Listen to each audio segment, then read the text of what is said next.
Well, hello everyone. Brett Premack, Jazz Video Guy Live. The start of another week here. Today my special guest is a friend of mine who plays, of all instruments, the harmonica. He is perhaps one of the leading jazz harmonica players in the world. His name is Hendrik Meurkens. Well, Hendrik Meurkens is a great exponent of an instrument which is not a mainstream jazz instrument, but one with which he brings great expertise and great mastery in terms of his harmonica playing. And he's also been welcome on all manner of Brazilian flavored recordings as well.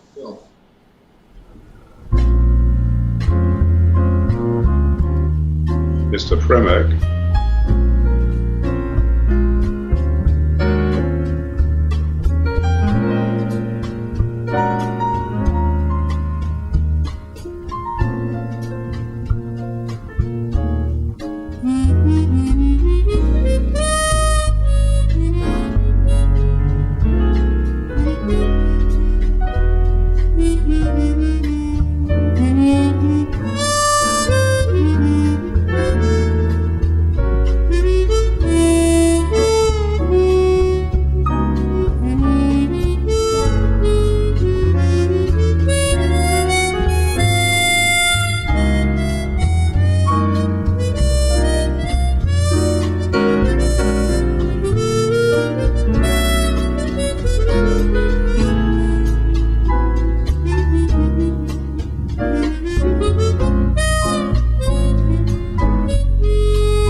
Yeah, I want to welcome Hendrik Meurkens. Hello, Hendrik. Hello, how are you? Okay, that was a track recorded some time back with an incredible rhythm section. You had Dado Moroni, fantastic pianist, Ray Drummond on bass, and the late Jimmy Cobb on drums. You also did a recording of Jimmy last year. What can you tell us about Jimmy Cobb? Jimmy Cobb is, or was, the connection to the golden age of jazz, I would say. He was there when the classic jazz was at its high point. Jazz is a huge field by now. It started, I don't know, maybe 1890 something, and now we're in 2020, and it went all over the place, from classic jazz to bebop to fusion to world music to I don't know what else. But there's a certain part of jazz from maybe the 40s till the mid-60s, which I call the golden age of jazz, at least for me, the swing-oriented, straight-ahead, mainstream stuff. And Jimmy Cobb was right there. He was on all the recordings. He was part of that great rhythm section with Wynton Kelly and Paul Chambers. And that all was a reason for me to get into jazz, and just to be able to play with him several times, touring, recording, and hanging. And that was like being at the supper with Jesus Christ, just being right there. A first-hand experience into the real thing. So your last album was with Jimmy. What was that called, that album? That's called Cobb's Pocket. I wrote a tune for Jimmy because Jimmy is known in the jazz world for his pocket. Pocket is what jazz musicians call the time feel, the way you lock in. And Jimmy's time feel was just one of a kind. It's just beyond description. Sounds also simple, just the right hand on the right cymbal, but nobody ever has been able to come close to that. So I wrote a tune called Cobb's Pocket. And it's an organ thing, not a piano, bass, drums album, but it's rather Hammond B3, guitar, and drums. A message here from one of our viewers. She wants me to tell you that Cha-Cha is here. That is very good. Cha-Cha is jazz fan number one. She lives in New York, as I do, and she is on all the jazz gigs right there on the first table. And when Cha-Cha smiles, I know I played reasonably well. That still doesn't mean that I myself like it, but somebody else who I respect likes it, so that's always good. Now, Hendrik, you were born in the Netherlands, but you grew up in Germany. For those of us here, those of our viewers who don't know your music, how did you get into the harmonica? What was the impetus to play that instrument? It's not that easy. I was actually born in Hamburg, Germany, to a Dutch father and a German mother. I had a Dutch passport before I became an American, but I don't speak Dutch. So I have a German mentality with a former Dutch passport. So yeah, that's just to clear that up. How did I get into, what was the question, into jazz or into the harmonica? Into the harmonica. Well, there are two words for it, and only two: Toots Tielemans. There's no other reason, and nothing else has me inspired about the instrument, but that guy just hit home with his sound. It was just the sound when I heard him play a ballad, not even the virtuoso fast jazz stuff, because, for that, if you want to play impressive lines, there are many instruments, saxophone, whatever. You can play bebop lines on many instruments, but if you want to play a ballad and tear somebody's heart out, there's just the harmonica that can do the job, because it is so melancholy. And it seems like Toots found that, and it also seems like he is probably the only guy who found it and who kept it, because he kind of took it with him too when he left. It's not that he opened the door and all of a sudden everybody plays great like Toots. He established it, he showed the world how it sounds, and then he took it when he left. But Toots was the man who started it for me.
Yeah. Wow, that was beautiful, man. That was Hendrik and Misha.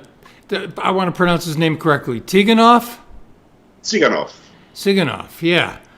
You are, in some ways, better known outside the United States. I know you've been to Russia, you go to the Orient, you played a jazz festival in Uruguay. You have, we're hoping, a big gig coming up in Germany with the WDR Orchestra. So I guess we could say that you are truly a man of the world. Yeah, and I just wish that stays like that and that the airplanes and airlines are going back in business, because I need to leave. I need to go into the world and spread the message. Yeah, your message certainly reaches people all over the world. A question from one of our viewers: what instruments do you use? Do you have a special harmonica? Do you have a number of harmonicas? How does that work? No, I just play a regular chromatic in C. I won't name the brand because, I'm not here to advertise anybody, but it's a regular harmonica off the shelf. But I have a guy in Harrisburg, Michael Easton, who takes care of them. He modifies them and repairs them and makes sure they are smooth and nice.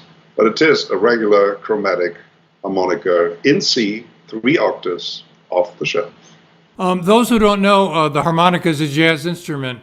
Is it difficult? Now, you play the chromatic harmonica. Is that pose any particular challenges when playing jazz?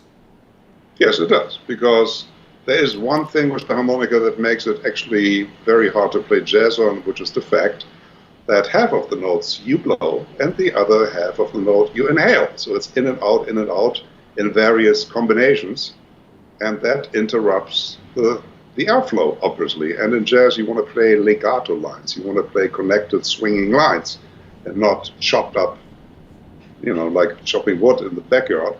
So in order to make it swing and sound nice, you have to spend some time on it. That is the one challenge, the one technical challenge that the instrument has. Other than that, no. All the notes are there, the expression is there, it's a horn, you can find your own voice, and it has all the tools to play emotional, but in order to make it swing, that's a piece of work, yes. Well, you certainly rose to the challenge. Excuse me. Now, I know you also play the vibes. We'll look at some video of you playing the vibes. Why the vibraphone? Yeah, good question. Why anything? I heard Lionel Hampton, I like that as much as I heard Toots and liked the harmonica, and that started that. Then I investigated the vibes, and I bought LPs from Lionel Hampton, and then after that came Milt Jackson and all the good stuff. Usually it's one player that starts the journey, and from there you're on your own. The combination of harmonica and vibes, there is no reason and there's no benefit to it. It's just what happened. It could also been bagpipes or trombone or whatever. But those two were the ones that hit the button back in the day. And here I am, 300 years later.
you've done some collaborating with Paquito. Could you say a few words about Paquito de Rivera? Yeah, when I was still in Germany in the 80s, Dizzy Gillespie had the Nations Orchestra, I think that was the name. And Paquito was in it, and Claudio, and Arturo Sandoval, and Ignacio Bajo, and everything. And it was like the symbol of Latin jazz or Brazilian jazz. And that's how I got to know Paquito and Claudio.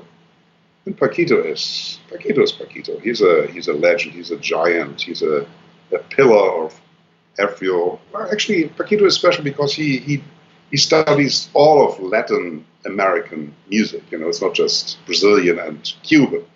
He does everything. You know, Colombian, Chilean. I don't know what's all those countries that are there. He goes in there and studies the style.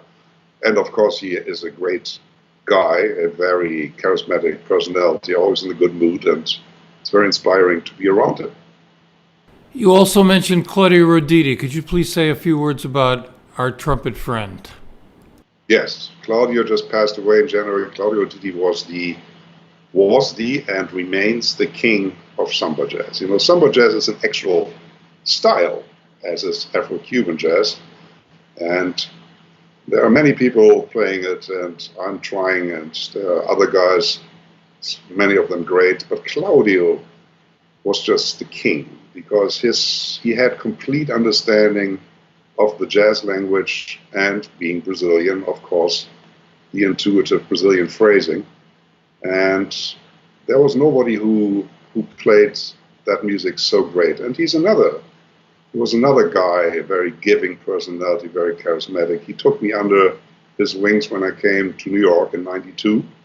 He showed me around. He said, this guy can play. You know, this the guy from Germany, he can play. Check him out.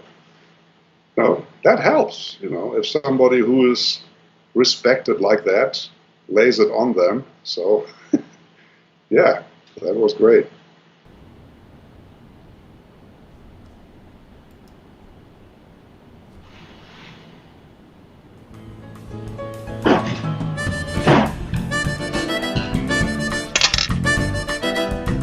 I am 100% self-taught on the harmonica. I found out where the notes are. I knew which notes I needed to play in order to get the music out of it, so I just practiced, I guess. Trial and error, nothing else.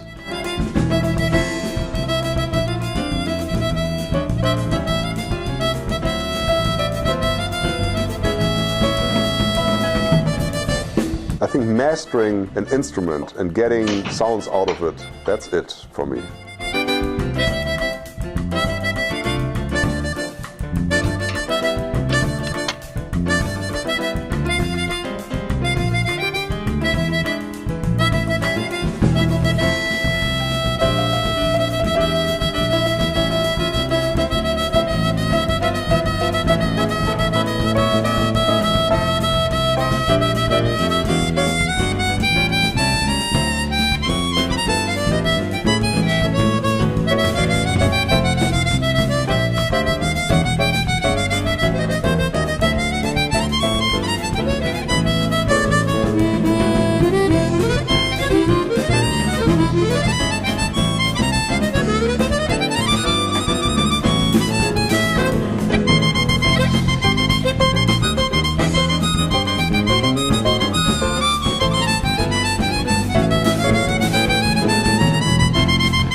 Instrument, having it, especially wind instrument, getting a beautiful sound and growing together with the instrument, becoming one with the instrument, and subconsciously, even if you're in bad shape physically, having it come out through the instrument, there is no greater challenge, no greater joy.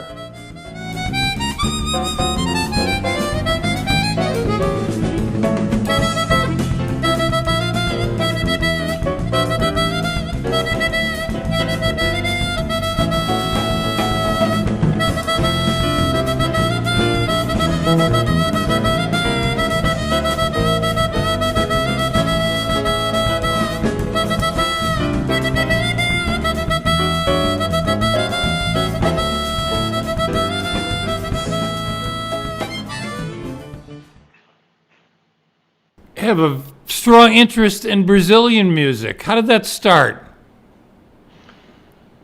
As all these things start, you hear it and you know it's for you. Yeah, it's like jazz. Why does somebody in Germany like either jazz or Brazilian music? It's just affinity. It just hits a nerve. What I do like about Brazilian music is they never lose the beauty. Even if it gets very exciting and energetic, they are incapable of playing something ugly or hit you over the head with a hammer. Other styles can go really left and they lose me. Brazilian music doesn't have that. It always sounds melodic. You didn't grow up in Brazil, though. Was it difficult to get into the rhythms of Brazilian music? Style you learn, that's not your native style. It takes work and takes understanding. And sometimes I think that being from Europe, you don't really have a very deeply engraved rhythmic identity. Europe is really 4/4, basic, straight ahead, marching rhythm or whatever. And then if you learn jazz, then you have to learn that. Or if you learn Brazilian music, you have to learn that. Or if you learn Cuban music, you have to learn that. But if you are from a country that has a very strong rhythmic identity, like if you're Brazilian and you phrase music naturally in a Brazilian way, it might be harder to shake that off and learn another rhythmic identity. That's my theory. I could be completely wrong, but I think that's what it is. Basically, when you grow up somewhere, you have a mother tongue that you speak with the accent of your hometown, and you like certain foods, and you listen to and play music in a certain way. That's also, all of that is part of your cultural package. But the world is big and there are many musical styles to learn, and every time you get into something that is not your native language musically, you have to find ways to learn that. And I'm not claiming that I'm close to any of these things, but I'm trying.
Hendrik, you like playing straight ahead and Brazilian music?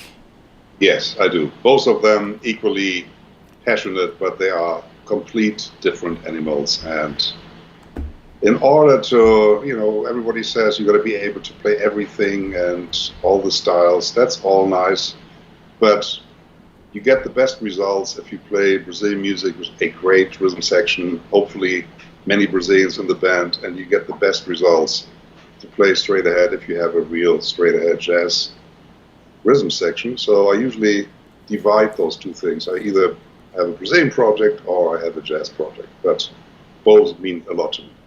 Of course, there are some great examples. Mark Walker, for instance, Paquito's drummer, he's one of the guys.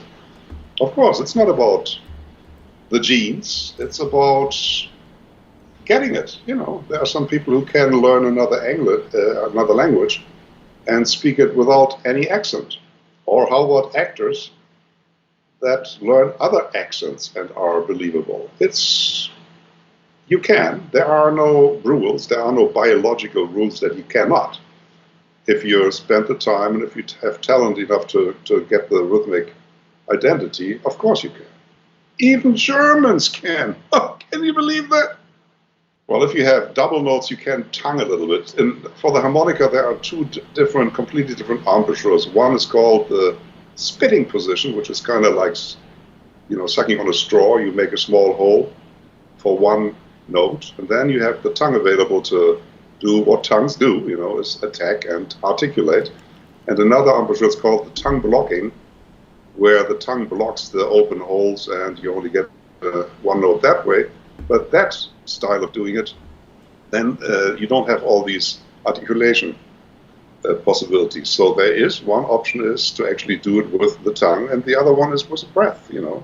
It's just a lot of things is breath. Also, since you're already inhaling and exhaling, and all these things are already an unwanted attack, you find ways to do it.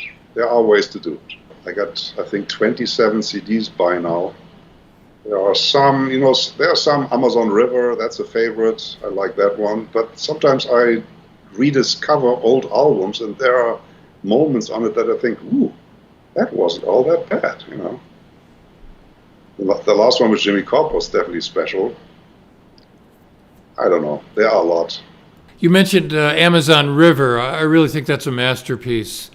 The way that came together, very deep recording, certainly. I hope that listeners can check it out. You had a lot of interesting collab. What's that? There's a great producer. Oscar Castaneves produced the album. That is a very important thing. You always wonder what a producer does. He produces. He makes sure that the stuff comes out great, and he also makes sure that you don't fall into your old habits and and do it the same way you did it before. So he definitely made that album for sure. Oh, he plays on the album too, right? Plays and he sings, yes. Who were your other Brazilian collaborators on that album? Well, Paquito plays a little bit. He plays a few tunes. Then Dori Caymmi, how about that? He plays guitar and sings his own song, Amazon River. Yeah, and then the great rhythm section, Elio Alves, Nelson Mata, the Duca da Fonseca. Yeah. Well, you seem to...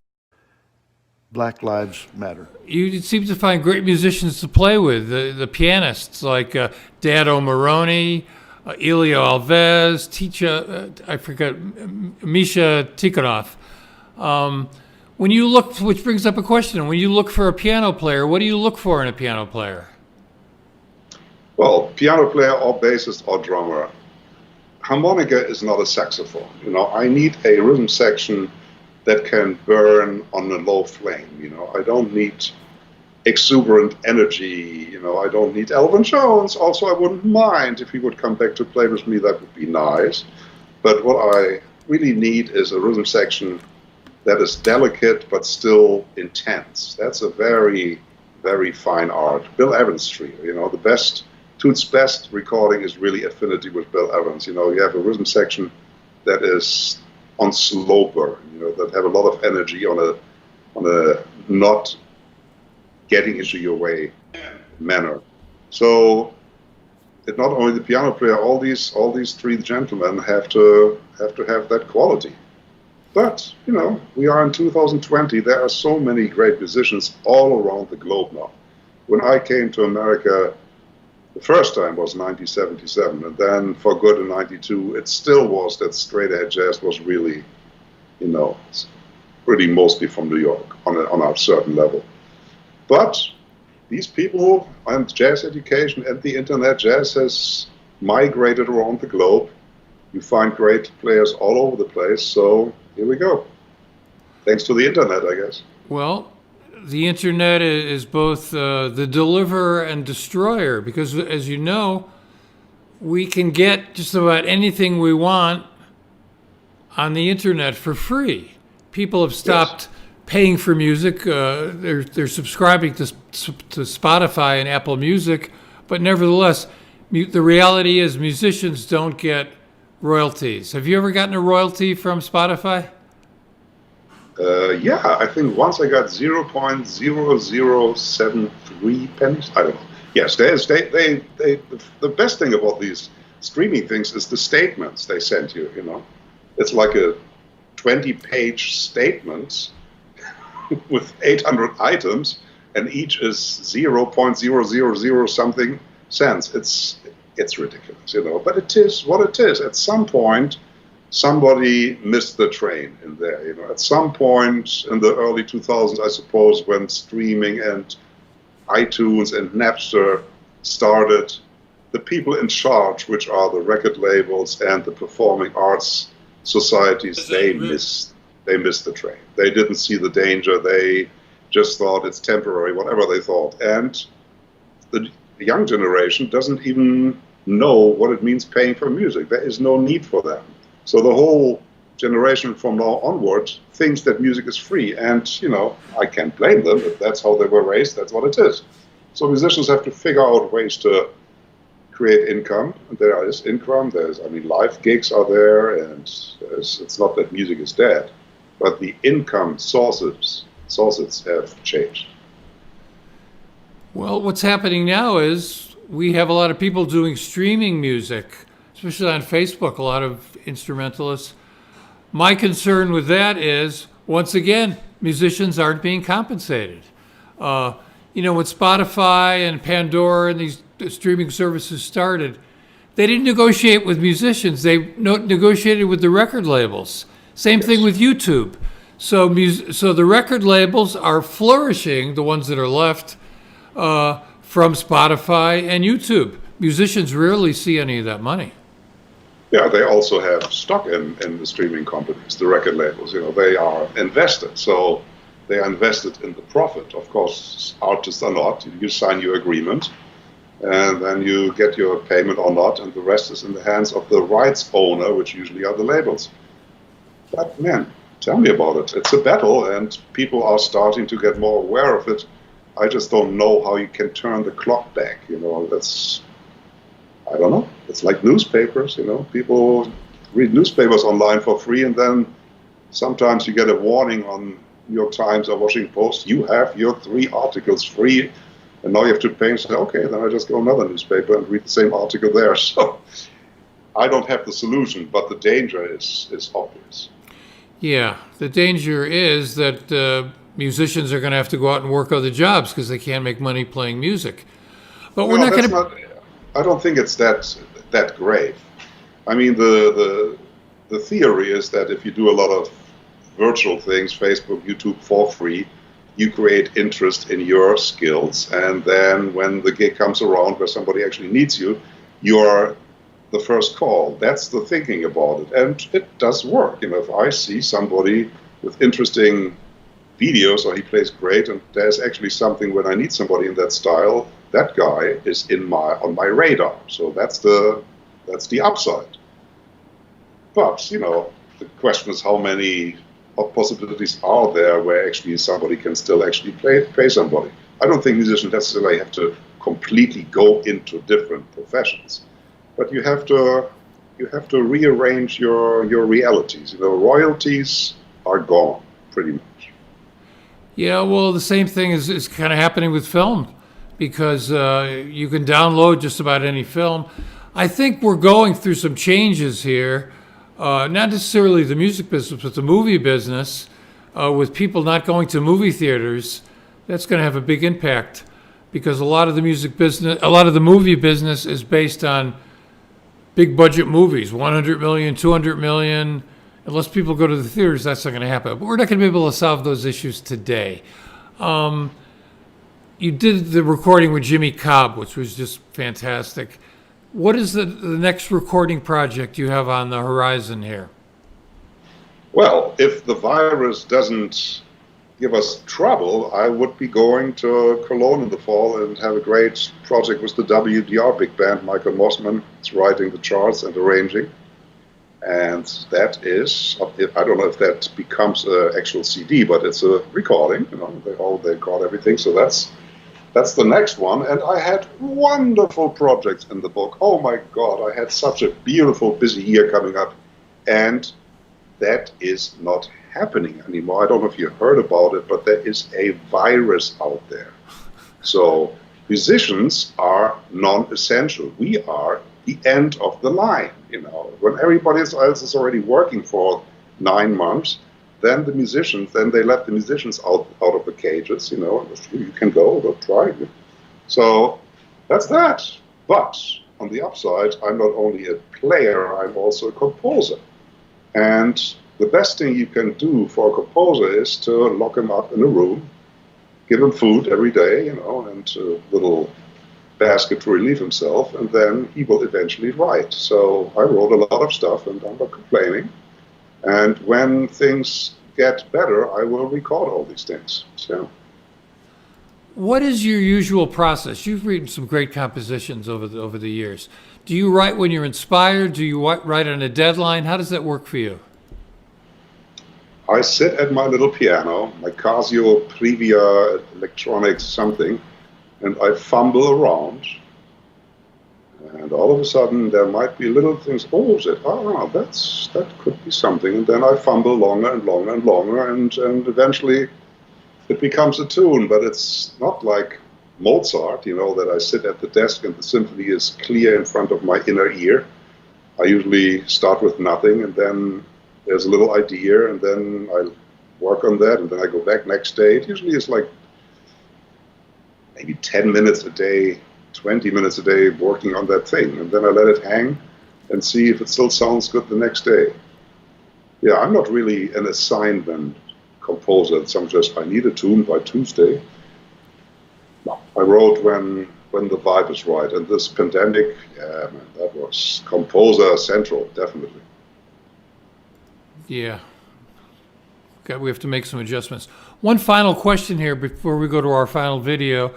John Mathis says, what are the best or most interesting instruments to blend with the harmonica? You mentioned Toots when he played with Bill. That was an incredible collaboration.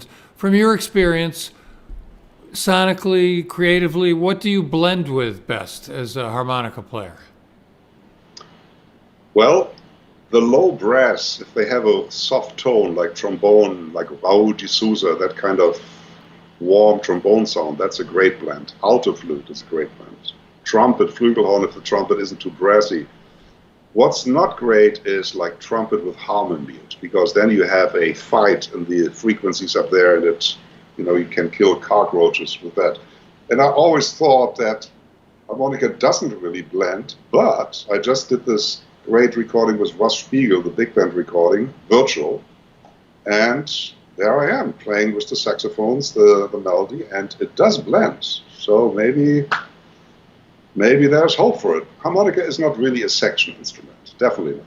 It's a solo instrument, and it's also how aware you are of tone. You know, I really work on tone, and I want to have a good sound, and I want to sound pleasant and warm, and I don't want to, you know, alienate people. So tone is a very important thing for me, and I think over the years I got better at that, and that helps with blending.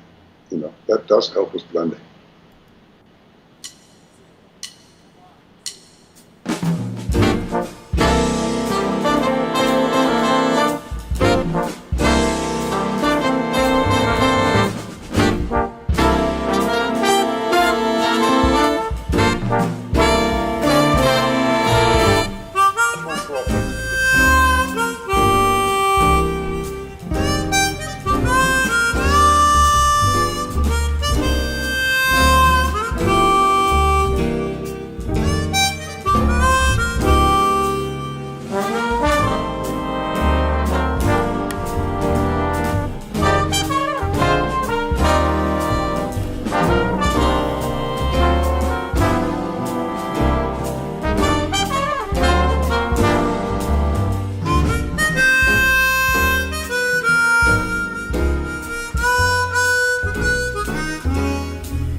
Collaboration in the age of COVID. How did you guys Yes. do that? Yeah, you got to ask Russ Spiegel. I have no idea. He sends the music to everybody, and he has them send the music and the audio back, and then he puts it together. I don't know. It's a miracle. I can't do that. I can just play it. Well, it looks and it sounds great. Yeah, I think we're getting there. The technology is there. You know, it's good and it's bad. It's great because it's great, and it's weird because you might get used to the thing that you never have to leave your house again. Yeah. I want to close out here with one of your compositions, one of my favorite of your compositions, Sambatropolis. Did I pronounce that right? Yeah. When did you write that, and what were the circumstances surrounding that? I wrote that in the early 2000s. Circumstance, the same thing. I had an idea. There was a great piano player here in the scene, Cicinho Teixeira. He was a very swinging piano player from Brazil, obviously, who played in all the Brazilian restaurants, and he had an incredible swing. So first I wrote this song for him, but then nobody could pronounce the name. I can hardly pronounce the name. So I thought, man, it's a beautiful gesture, but nobody's going to play that tune if they can't pronounce the name. So I made it into Sambatropolis, because at that time, and still today, there's a huge Brazilian samba jazz scene in New York. So I call it the Sambatropolis. Yeah. Okay, we're going to watch and listen to your composition, Sambatropolis. I think this is from the Java Jazz Festival. I'm not sure, one of those festivals. So before we play that, I wanted to thank Hendrik for coming on. Lots of comments on YouTube. One gentleman says, "Thank you for sharing your music and your laid-back sense of humor." Hey, that's what Germans are for. Man, I had to leave the country because of my humor, They threw me out. They said, man, you can't be funny in Germany. Can't do that. You got to go somewhere else. Go. So, tragic. Well, we're glad you came here. Thank you, Hendrik, and stay safe. And we'll be back, everybody, on Wednesday with Melissa Aldana.